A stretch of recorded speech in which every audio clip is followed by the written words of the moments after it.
Oh, Mrs. Tatiana's mom. I actually have a really funny joke to tell you. Yeah, she'll get a kick out of this. Did you hear about the two guys that stole a calendar?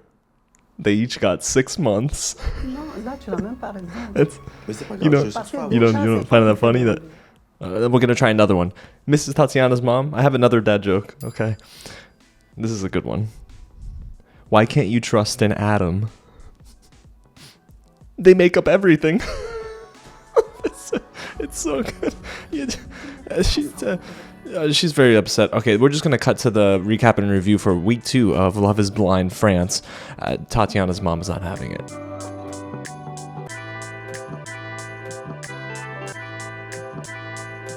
What's going on, you guys? James here with another real recap and review for Love Is Blind France Season 1, Week 2, which is episodes 5 through 7. Guys, listen. If you thought Week 1 ended on a more dramatic, sort of intense note, you ain't seen nothing yet, because Week 2 was like getting hit in the face multiple times, and when you relax and think, I'm good to go, then Yannick and Tatiana show up.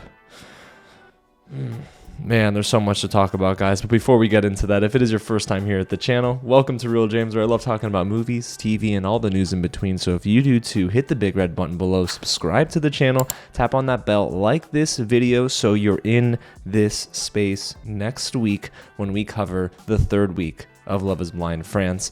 Again, week 1, we had some great conversations, but I'm going to need to know your thoughts down below.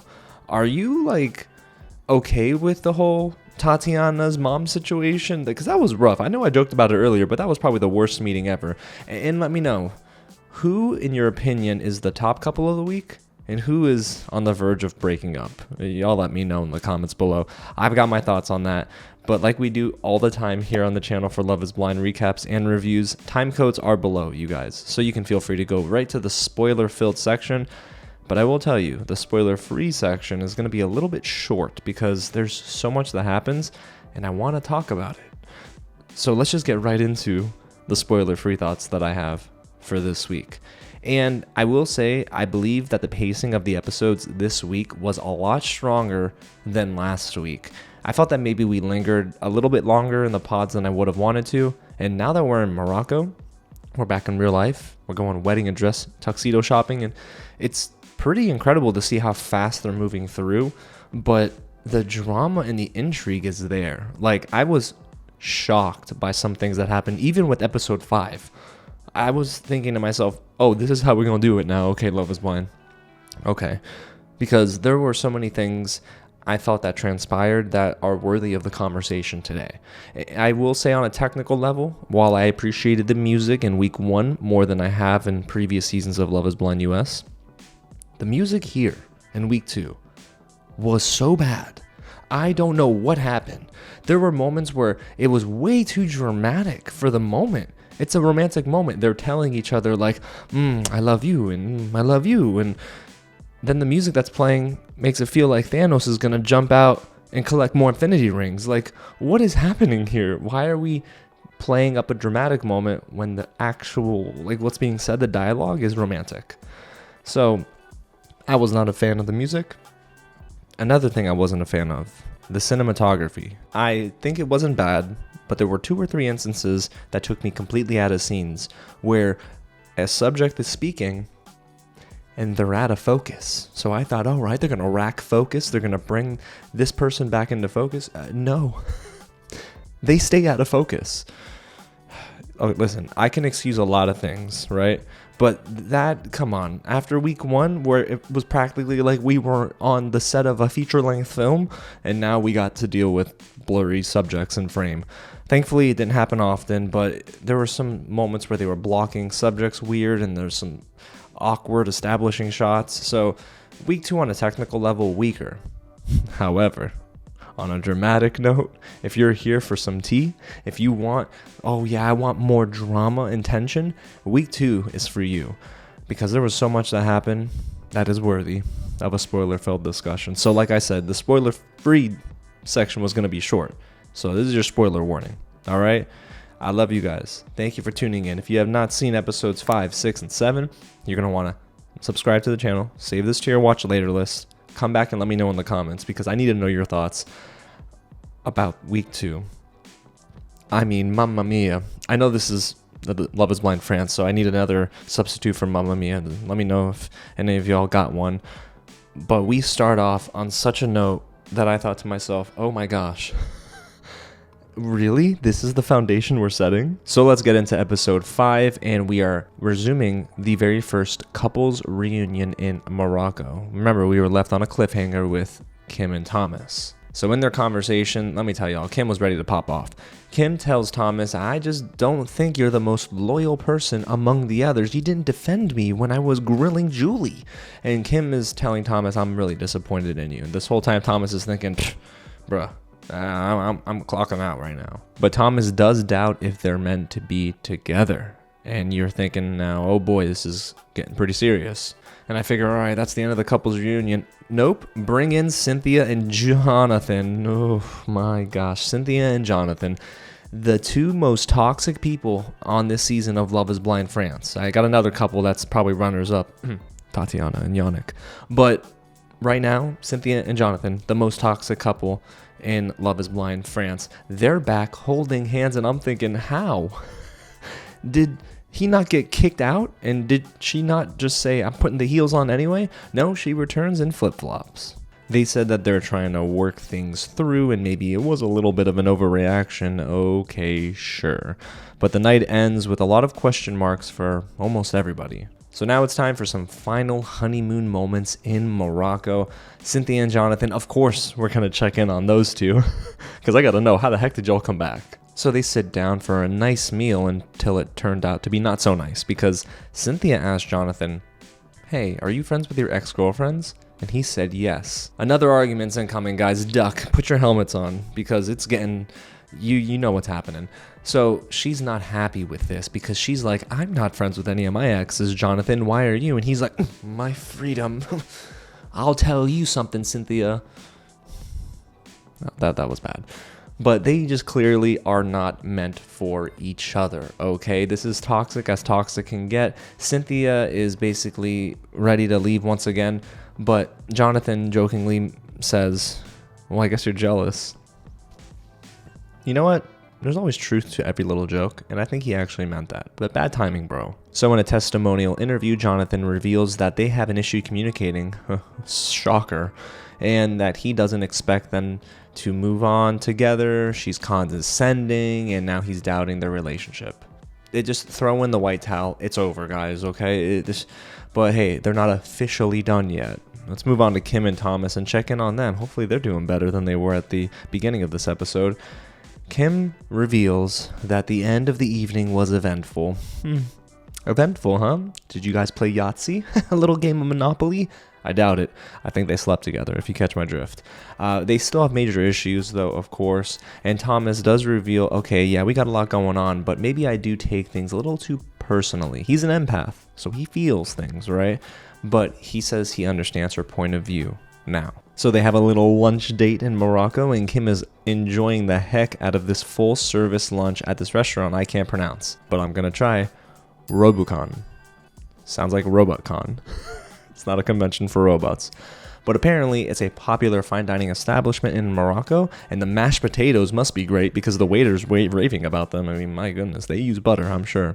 But I wonder, is this something they can keep up in the real world, especially considering the fact that Thomas is like, I'm a simple-minded guy, and Kim is like, I need caviar for breakfast. Kim does low-key judge how Thomas is eating his bread, and then Thomas says, okay, let's talk about our living situation.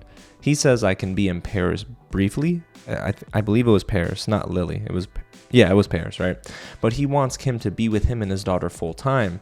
Kim is a bit nervous, though, especially because, hey, I haven't met your daughter yet, so I don't want to commit. And they leave us on that little cliffhanger with them. So now let's check in on Yannick and Tatiana, a couple that I do not think will be working out, especially after this week's episodes. Yeah. After the couple's reunion, they spoke about their sleep overnight, and Yannick says that they made a new breakthrough. I don't know what this means.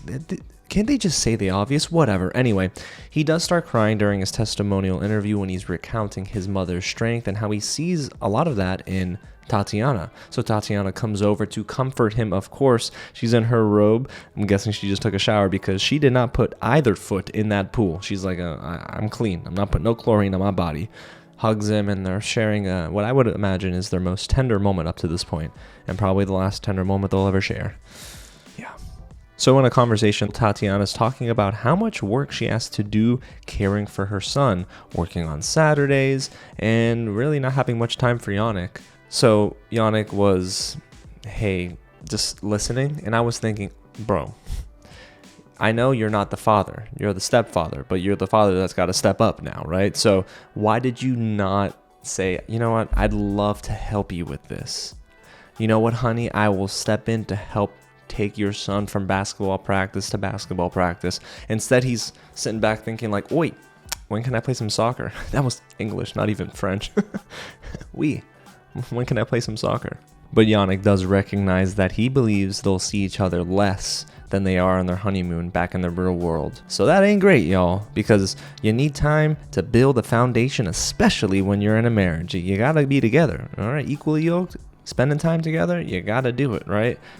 It doesn't sound like they will be. But let's go ahead into couples reunion number 2. And just a disclaimer here, we get a lot of couples reunions in this season of Love is Blind, and I don't know what's going on, but they love the couples coming together. And Charles threw a little bit of shade, if I'm not mistaken, when he said, we're meeting our pod squad again. We keep meeting up again. Why?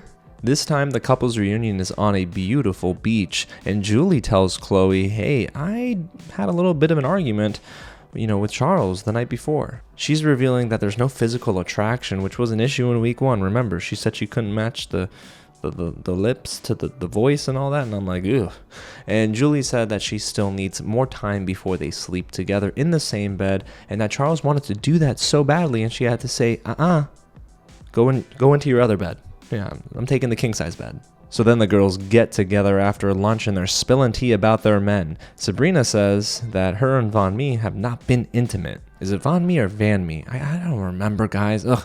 But Julie, of course, says, hey, we haven't been intimate either. And all the girls are like, we know. Sabrina reveals to the girls that the spirit of desire hasn't happened between them yet. And now I'm starting to think that maybe she is love bombing Van-My a little bit and he's not reciprocating. And in a weird moment, it was a very quick moment, but I had to rewind to make sure it was who I thought said it. Cynthia mentions that she's not waiting until after she gets married to make sure that their sexual intimacy works. Listen, I'm not judging no one, but you went in the pods and said that being a practicing Christian was 100% a qualification. And I get it. No one's perfect. I'm not here to judge. But when you say that on national TV and then you follow it up with this, just saying. But Tatiana comes in the conversation and says, we've taken showers together and we're really comfortable. Nothing's wrong with us. Yeah, but there's a lot of things wrong with everything else in your relationship. All right, let's move on to Charles and Chloe having a conversation. So Charles is going to Chloe and being like, yo, you're my girl's BFF. Is Julie feeling better? And also, let me vent to you. He expresses his doubts to Chloe about whether Julie is ready to be his wife. And Charles says, I just need reassurance. And then he continues to say, I know how to be patient. I'm okay to be patient, but I'm also impatient because he just wants to sleep and share the same bed with his fiance. That's what's going on in his head. So at this point, I'm thinking that not great. So after they have a nice lunch where nothing really happens of note, there are a lot of conversations afterwards that are of note. Jonathan reveals to some of the guys, listen, it's not easy for me, and I find it difficult to talk to Cynthia because she's always talking about herself and making me feel very small. That was bad. But Jonathan reveals that he thinks he's more gentle than she is, and it does sound like he's ready to end it, but they came back just to stay in Morocco longer. I mean, what other reason would you have to come back other than chickpea salads and awesome dinners and lunches? But he said in his mind, listen, there's not a next phase for us. We all could have told you that, Jonathan. So it's the final night of the Moroccan honeymoon, and we're checking in now on Tatiana and Yannick. So during the lunch sequence, when they were on the beach, Yannick, he was coolin'. He was so confident and chill and stuff. He doesn't sound so confident now in this conversation. The reality of living together is settling in his mind, but he doesn't want to live together at first, which is very weird. Honestly, that's a red flag for me. It sounds like he's trying to avoid taking responsibility and helping out with Tatiana's son. Just saying. And they must have been having a long conversation because it started at sunset and now it's pitch black. So it had to be at least an hour and a half. Tatiana's sad because now she's wondering, hey, is my son a problem for you? Oh boy. Not gonna lie.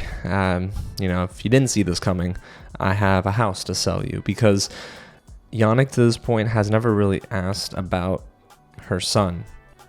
Problem.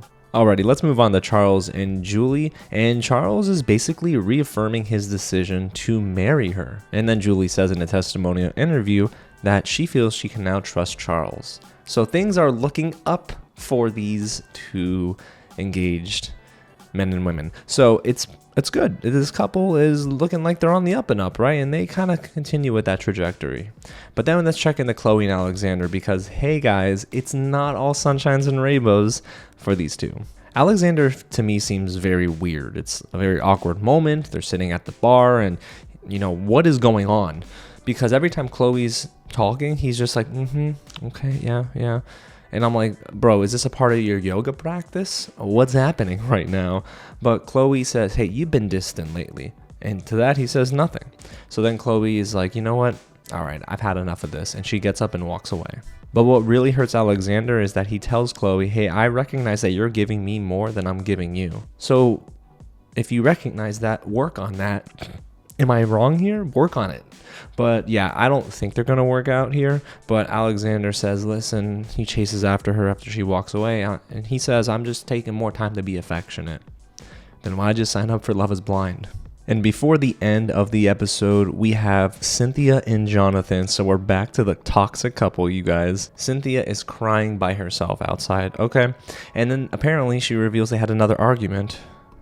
That's like the third or fourth or fifth or 16th argument they've had already.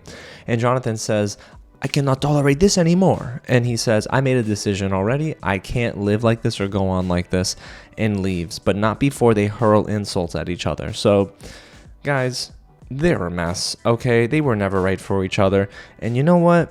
I'm not going to lie to you. I think both of them are to blame in a sense. Cynthia, and she even says this herself, is not compromising enough in a way, but also I think she just overly plays her hand in conversations, and she's always trying to get one up over Jonathan, and Jonathan is too insecure.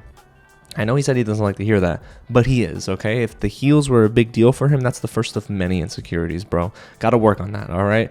But that's gotta be it for them, right? I mean, that's it. So I figured, okay, the episode ends with them arguing. Episode 6, which we're going to get into now, we'll just transition to the back in Paris moment. But no, absolutely not. We got more conversation to get into with Cynthia and Jonathan. So when he said he made his decision, she was like, I got more to say. Cynthia reveals that she feels insulted, but Jonathan said he's scared of hurting her aggression and that her language is violent. So at this point, I'm thinking, chill, bro. I feel like when men say this about black women, that's a microaggression to a degree. I don't like that language because it's something that unfortunately has been a bad label that has been, especially in Hollywood, that has been placed on black women. The whole like, you're too aggressive. I don't like that. I just don't like it, okay? So Jonathan to me is already, just kick him out. But I just know this entire time the producers are upset because they paid for them to go to Morocco and Jonathan is grabbing his luggage and bags to leave. So the relationship at this point is definitely over with, and Jonathan said, and to the cameras, that she's the worst person that he's ever met. Dang. So we're leaving Morocco, you guys, and now it's time to go back to Paris. And now we've only got 5 couples left, and I'm not going to lie to you, I don't know French, so I saw a subtitle that said 30 J-O-U-R-S, I think it was, and I thought it said 30 days, and I'm like, 30 days, right? That's got to be what it means, but what if it meant 30 hours? No, I just didn't know French enough. That was a note I had. Alrighty, so let's move on to Kim and Thomas. So Kim is telling her mother on FaceTime that Thomas is the best of the best. But she also adds that, hey, if mom doesn't like Thomas, that's going to mean a lot to me. And then eventually Kim and Thomas go on this dog walking date with Kim's dog. The name is Stormy. Yeah, don't disrespect Stormy, okay? Because Kim loves this dog more than humans at this point. And Thomas was like, all right, listen, this is a little over the top. You know, you're treating this dog like a human. I was waiting for the dog carriage to come out for Stormy. I mean, I don't put it past Kim. So let's go ahead and check on Sabrina and Van-My. And they're in Van-My's apartment. And it looks nice. Those mirrors look dirty, though. Like, they look dirty. I don't know what happened to that mirror, but it looks dirty. And they go grocery shopping after they kind of walk around the apartment. And I'm not going to lie, we know how bad those dates can go. Shout out Love is Blind UK Season 2. But Van-My then takes Sabrina to his practice, his doctor's office. And it says that he's an osteopathic doctor, an osteopath. But his practice is for chiropractic work. Why didn't they just call him a chiropractor? I don't know. But in the office, Sabrina reveals a little bit of that possessive quality she has because she asks Van-My, do you see female patients? Are they good looking? Are they athletic? I bet you have a lot of those, huh? And then she like basically says everything without saying it, but she says, I'm the only one for you. And Van-My's like, okay. Hi. Okay. Let's check in on Chloe and Alexandre. And Alexandre seems very nervous about meeting Chloe's family and friends. Chloe's rattling off all these times and dates for him, and Alexandre's like, pump the brakes. I didn't even talk to you about this, and I didn't set up any dates for my family to meet you, and why didn't we talk about this? So I'm starting to think, is he looking for an excuse? Is he getting cold feet and ready to quit? And then he mentions, hey, listen, we gotta slow down. Nobody gets married after 2 months. Yeah, no kidding. It's Love is Blind, though. You signed up for the show. What do you mean slow down? You knew what this was before you got into it. And, you know, sometimes these contestants say things, bro. Alrighty, so let's transition to Tatiana and Yannick and see how they're doing. Well, we go on a little work trip to see Tatiana's hair salons. She owns not one but 2 of them, but we go into one of them, and I think that's pretty dope. She introduces Yannick to her colleagues and her friends, and one of her coworkers says that, hey, Tatiana's a little bit messy. And then I was thinking, all right, chill, because Tatiana's probably going to fire you. So all seemed to go pretty well at the salon date. All of her friends seem to approve him, but then we get back to the apartment, and we learn something very, very concerning. Yannick apparently dated one of Tatiana's best friends, Erica, and they didn't know it till they got their phones back. But apparently Tatiana and Erica have dinners together, and she had a rule before the experiment. She's like, I will not date my friend's exes. And oh boy. Well, this is bad for Tatiana and Yannick because he doesn't like the fact, of course, that she is so close to one of his exes. But whatever, bro, it's a small town, I guess, right? But Tatiana said, now because of this, I can't have Erica over at all when we get married because it's weird and I don't trust her. Yeah, I mean, I don't blame her for saying it. Now let's see how Charles and Julie are doing. And, well, they shared the same bed overnight for the very first time. And hey, it seems like they're trusting each other more. Julie said, I'm falling even more in love with this man because of how patient he's been. And call me crazy, you guys, but I can see Charles and Julie actually making it through this thing now. I didn't see it last week, but this week I'm thinking, oh my gosh, I think they're going to work out. So we've got another little couples party because the season's full of those. It's a housewarming party over at Chloe and Alexandre's place. Kim and Thomas seem very strong at this point, and I don't know what happened, but something did in a positive way for them. I also noticed something. It was Charles, I think. He popped the cork for one of the wine or champagne bottles, and he did so off the balcony. And I'm thinking, hey, what if that hit somebody in the street? Yeah, Netflix would be, fine, we'll settle in court. But that wasn't even the juiciest part of this entire party. It's all about Van-My and Sabrina's incredibly crazy conversation. So it started off as a conversation between those two and Kim and Thomas.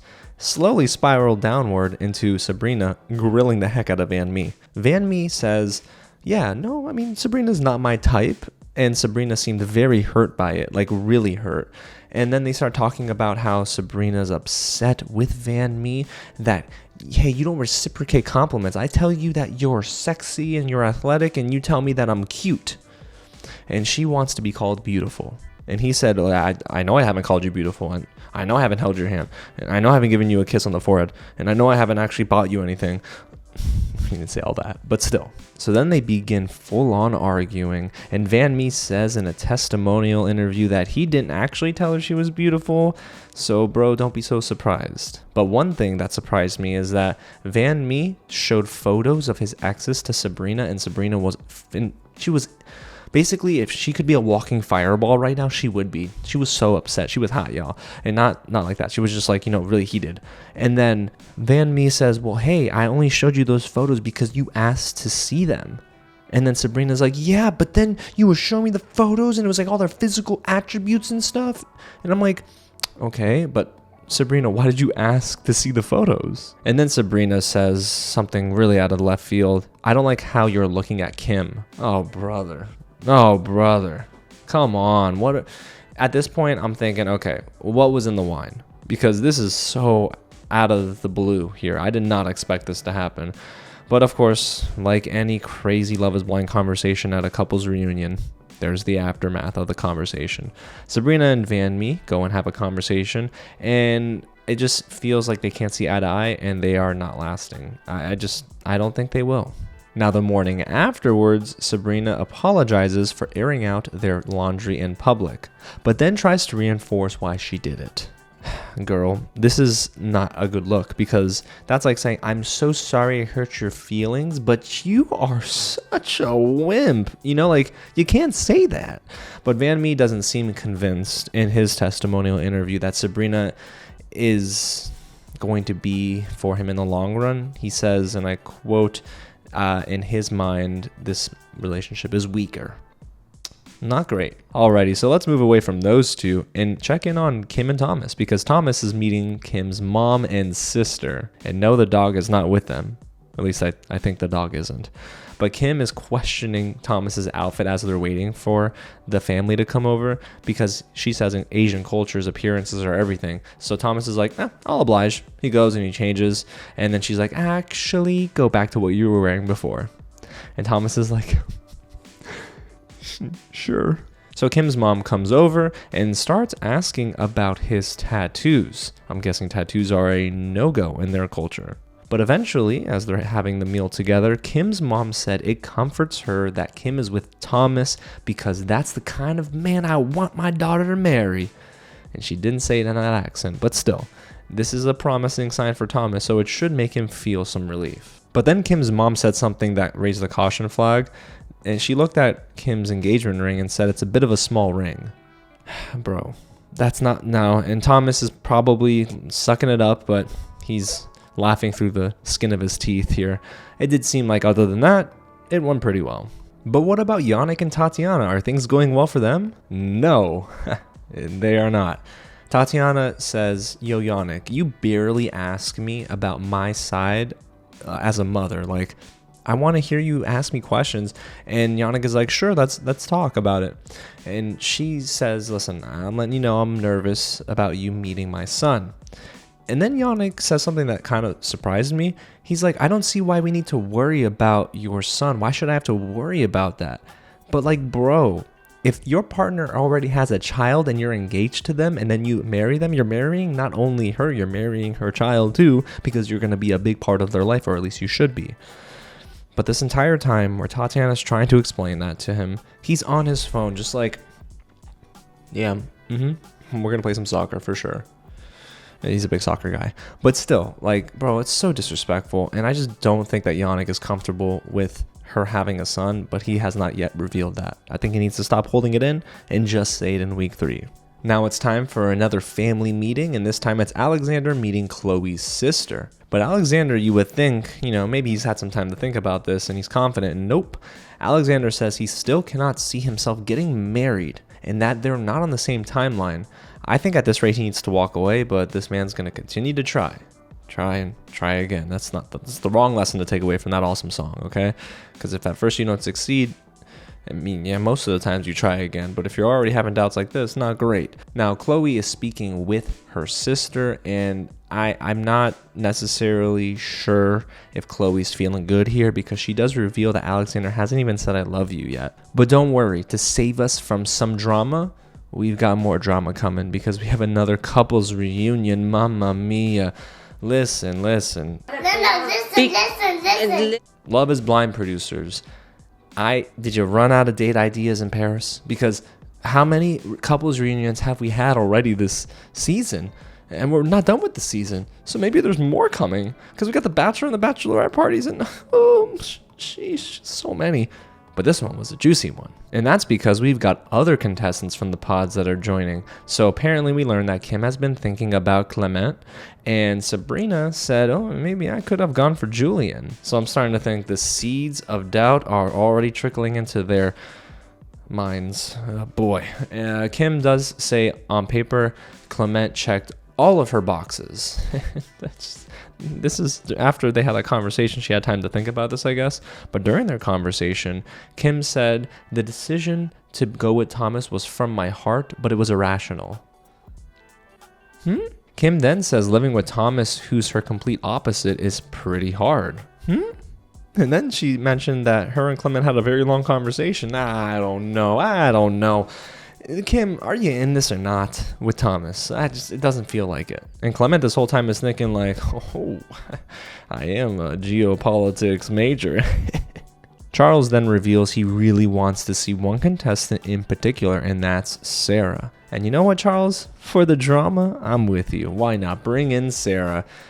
And here's Sarah, right on cue. So now let's move on to episode 7, last episode for this week. And yes, it's time for Sarah and Charles to have a conversation. Apparently, Charles tried to explain something to her and sent her a direct message, so technically he slid into her DMs, but I wonder what the context was for that. Maybe we'll learn in the reunion. But Charles is explaining, again, his decision, telling Sarah that Julie touched my heart in ways that you didn't, so that's why I went with Julie. But Sarah says, listen, my biggest issue wasn't that. It was the fact that you gave me your word and then went back on it. And at this point, listen, I'm not going to agree with Sarah on everything, but on that I'll agree with her on, because Charles, you can't say, hey, yeah, I'm going to go with you, I'm going to dump Julie, and then turn around and say, actually, I am not going to propose to you. So it seems like they moved on, but Charles recognized that if Julie wasn't there, Sarah would have been his choice. Interesting, Charles, why did you say that? Why'd you have to say that? That could have stayed in your head, you know? Anyway, Sarah and Julie now have a conversation, and Julie's ready to take off her earrings and high heels and say, you want to scrap? Knuck if you buck, Sarah, because I'm upset at you. And Julie tells Sarah, listen, I don't like the fact that you made me out to be someone for the streets. And Sarah says, well, I'm going to be honest. And at this point, she's putting salt on the wound. She says this, my mean girl group and I thought you were a bimbo. Not my words, her words. That is so rude, so disrespectful. And Sarah, it says a lot about your character. And also, it says a lot about the people who are in this mean girl group. I'm looking at you, Tatiana, and Kim, and Sabrina. Ugh. Sarah does apologize to Julie, but I just don't know. It felt so insincere to me. But hey, I guess that's the end of the toxicity for this couple's written. It's not? Oh, right. Cynthia shows up. And Jonathan. Again. Cynthia says she picked this dress because she wanted to make Jonathan jealous. So Jonathan pulls Cynthia for a chat, actually inverse. Cynthia pulled Jonathan for a chat, and she's confusing the heck out of me because Cynthia's getting all like cozy with Jonathan, putting her hand on his thigh, telling him ooh la la, you smell good, and like taking him in and stuff. And Jonathan this whole time was like kind of laughing and thinking like, yo, where was this side of you in Morocco? But also, I don't forget about Morocco, so maybe back up, but he's buying into it. Everyone thinks they're going to get back together. I don't. But if they do get back together, they deserve each other. And I don't mean that genuinely. If you know, you know. So it was very interesting. But let's move on to... Sorry, I can't even lie anymore. Let's move on to another toxic conversation. Anais shows up, and this is a contestant I don't even remember seeing at all in week 1, and has a conversation with Chloe. And she brings up something really random. She's like, I wonder if Thomas is here for the right reasons. And I'm thinking, oh boy, which one of her friends dated him before the pods? And that's exactly what happened. Apparently, he was dating her friend Eleanor for about 2 weeks before the pods. And honestly, not great because Thomas did say he was single for a long time. So Anais and Thomas have a conversation, and Thomas says, listen, Kim and I, we're like 90% great and 10% I'm like worried about. And as he's trying to open up, Anais says, great, I don't care. You need to tell me about the fact that you dated my girl and you lied about it. He said, hey, we weren't together. And well, that is a lie. So Anais pulls Kim for a conversation, and Kim's like, this is a problem for me in Stormy. This is a problem for me. And then Kim says, I'm really bothered that he's still speaking to an ex-girlfriend. And Anais mentioned her goal wasn't to cause trouble, but girl, you knew exactly what you were doing. Kim said that she's incredibly upset with Thomas, but then she throws in something that is very rude. She's like, I'm upset with his lack of education and manners. I mean, dang, Kim, okay. So Thomas eventually reveals the truth to the others that they dated briefly, so of course they were together. And honestly, on one hand, Anais is a snake, but on the other hand, Thomas also lied. So Kim, I think, is eventually looking for an out in this situation, or at least up to this point, so she has one here. And Thomas is incredibly upset with Kim and says, you know what, maybe we should call it quits. And then we can keep going if you want, but that's only because you want to see yourself in a dress. And he's saying all these French words really fast and stuff. I'm trying to keep up with them going at each other. It's really like whiplash. But he gets up and walks away. So we'll learn about them more in just a little bit. Let's get back to some apartment moments. First, between Charles and Julie. They both reveal that they did more than sleep in the same bed together after the couple's reunion.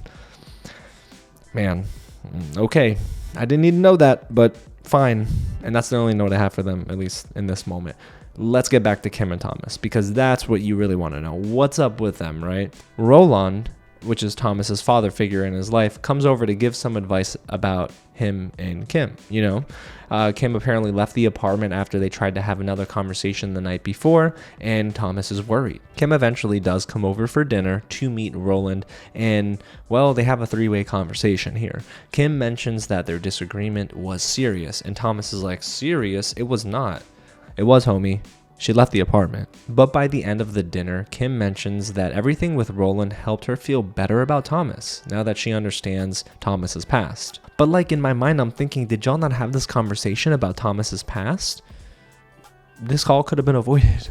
Anyway, Roland in a testimonial interview reveals they got strong personalities on one side, and then Thomas is a soft personality, and he doesn't think that they'll be able to overcome their differences. Well, Roland, great vote of confidence. So we go from one couple that maybe isn't so toxic anymore to a couple that is completely getting to that point in their relationship, and that's Tatiana and Yannick. So I learned something new watching Love is Blind France. You have a notary public come over and sign a contract. I know prenuptial agreements are a thing in the US, but I didn't think they were so common and like the one thing you need to sign in France. Maybe that's a thing in Europe. I don't know. But the notary public showed up, and Yannick didn't sign anything. That man didn't put pen to paper for nothing. He's like, we should talk about this, about the finances and stuff first. I want to take it slow. He ain't signing it. So they have a conversation about their finances afterward, and Tatiana is not in favor of equal sharing of their finances because she believes that the husband should assume the financial responsibility for everything. And to her, in her defense, I should say, she said, you won't pay for everything, but the bulk of everything. And I get that. The man is supposed to be the head of the household, provide for his family. But it doesn't sound like you need to not be, fair. Tatiana doesn't sound like she's being fair. And throughout all this, Yannick says, hey, I realize that we're more different than I had thought now that we're talking about finances. And this is clearly weighing on him because in a subsequent date that he planned for Tatiana to go to a perfume workshop and make some perfumes, he doesn't show up and he stands her up. Instead, he's like, I'm going to be late because he's going to play soccer. But he's like, I'm going to be late. Why don't we just reschedule it? Homie, you set this up. That's like, actually, no, I'm not even going to say a that's like situation. This is exactly what it's like. You tell her to be there at a certain time, you're late for the appointment, and then you just want to reschedule for your convenience? So Tatiana did what I thought was the right thing to do, and she went through with the workshop. She's getting her perfume. She's leaving here with something. So we'll get back to them in just a little bit, but let's now check in on Sabrina, who's meeting Van-My's friends and sister. Now, the whole time, Sabrina sounds really defensive here, and I don't know what's going on. It's like she has a point to prove, and Yannick, whoops, Van-My's sister reveals that she's a little worried that Sabrina's very possessive. Apparently, Van-My's previous girlfriends were less expressive and had a passive personality, so her sister thinks that Sabrina might suffocate her brother. It's not going well with those two. Man, oh man. I mean, honestly, oh boy, there's so much to dissect there, but it's not going well. So let's spin the block and see how Chloe and Alexandre are doing with their relationship. They're having a spa date and something happened because Alexandre seems much more confident about them being together and getting married. Like, did your yoga pay off? What's going on here? But Chloe says, again, I can wait on you, Alexandre, to say I love you because you're worth it. And Alexandre's like, thank you for giving me time to say I love you to my fiance. Isn't that just such a crazy thing to say out loud? But this is the most dramatic moment of the week, guys, and it's Yannick meeting Tatiana's mom and friend, and well, her friend doesn't say anything. It's really just her mom. They're in this city, and I don't know what to call it. Putois? Is that how you pronounce it? I don't even know. But basically, Yannick is meeting Tatiana's mom and friend, and they sit down, and immediately Tatiana's mom smells blood in the water. Yannick already gives a bad first impression, and he apologizes for not bringing any gift for the mother. I mean, is this man serious? So they sit down, and Tatiana's mom grills Yannick for not signing the contract. She's like, you're not serious for my daughter. You're just not right for her. Like, you can't take a charge now as the man. How are you going to take charge and be there for not just Tatiana, but for her son? So the mom said, listen, call this thing off. And I'm like, is this really happening? Eats popcorn. You know what I mean? But she is going in, y'all. And this meeting is awful. If you thought Cal's family meeting, at least the first half of that in Love is Blind season 2 for the UK was bad, this is even worse. I do agree with her mom to some degree, though, because she's got to make sure that a man that's stepping into Tatiana's life can not only take care of her daughter, but also her grandson. And when Yannick tries to tell Tatiana's mom, hey, I don't like you talking to me like that, she tells Yannick, I'm going to talk to you any way I want to. Bruh. But that wasn't even it. She goes in again, and she's like, you know what? You're not on Tatiana's level. Ooh, Lord have mercy, because that is crazy. I mean, this is a terrible meeting. And then she puts a cherry on top and says, listen, I say no to you both. And even if Tatiana wants this marriage, I won't allow it to happen. And I'm starting to think, okay, now listen. Okay, if Yannick was a great guy and she said this, I would not be in favor of that. So I don't agree with that blanket statement all the time from parents. In this regard, though, maybe she's saving her daughter from something that would not be great for her. And then all the while, Tatiana's friend said absolutely nothing. But boy, this is rough. And Tatiana recognizes it because she says, now the wedding is not guaranteed. Whew. All right, well, I'm exhausted just from that. I'm not going to lie to you guys. I'm like sweating over here. But at least this segment ends on a nice note because Kim and Thomas, they go to dinner. It's a birthday dinner for Kim, apparently. He's got 12 roses or 5 dozen roses. And he wrote Kim a letter apologizing, letting her know, I love you. I can't wait to marry you. And Kim is like, oh, mi chérie. Or, I don't know if that's what you say, like my love. That's not it. Anyway, she says, listen, we're in a better place now. How great. And to round out this week's episodes, of course, we're getting started with our wedding dress and tuxedo shopping moments.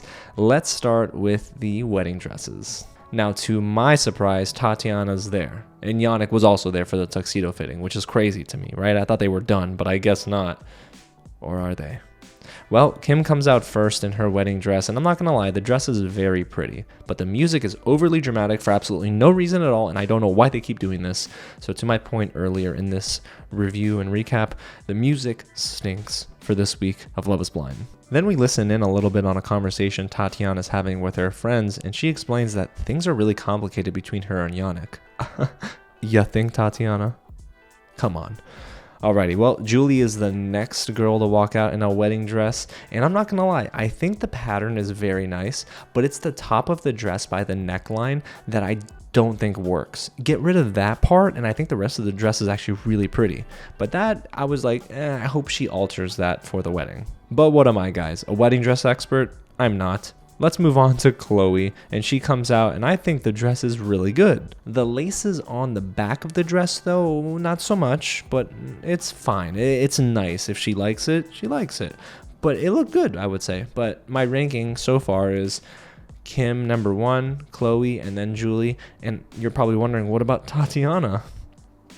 Well, Tatiana announces to the group that she won't be trying on a dress this afternoon. Yup, she's done.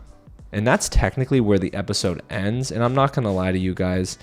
I didn't have many notes for the tuxedo fitting, but I had maybe two minor notes. Yannick says that he feels that he believes in their marriage and he believes in them together. And I'm thinking, Yannick, bro, were you not the one that just got grilled? And are you not the one that was doubting all of this?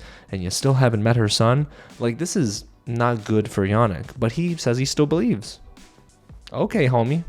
Wow, the playback for these episodes, when they watch it, gonna be rough. And y'all, there you have it. That's my week 2 review and recap for episodes 5, 6, and 7. The cliffhanger ending, like I mentioned, was Tatiana saying, girls, it's time for me to go. So will Tatiana really be done with everything? Are they not going to last? Is that a dumb question? Does a bear... No, that's a dumb analogy. That was like a thing I learned years ago. But guys, this is not happening, okay? Tatiana and Yannick are not going to last. We have Jonathan and Cynthia. They're already gone. And I think the only sure couples right now are... Actually, there's only one. I think it's just Charles and Julie, to be honest. I don't think any of the others are going to get married. It's crazy to think, but if I had to rank them, of course, Tatiana and Yannick are at the very bottom. And then it goes Chloe and Alexandre, then Kim and Thomas, and the number 1 couple for this week is Charles and Julie. Honorable mention, Stormy and Kim. No, but on a serious note, you guys, this week was much more dramatic, better pacing, so much to talk about, and I enjoyed every bit of it. So if you don't want to miss out on my week 3 review and recap next week, hit the big red button below, subscribe to the channel, tap on that bell, and let me know now in the comments, now that you've heard me talk about everything, what do you agree with? What do you disagree with? What are your thoughts on this week's episodes? And are you really upset at Yannick? Listen, I might be Team Tatiana's mom at this point. I don't know. Alrighty, y'all. Well, again, thanks so much for watching, sticking with me, and I can't wait to do this again next week. God bless you guys, and I'll catch you at the next screening. Tatiana's mom still hasn't laughed at my joke. Just a little laugh. That won't hurt.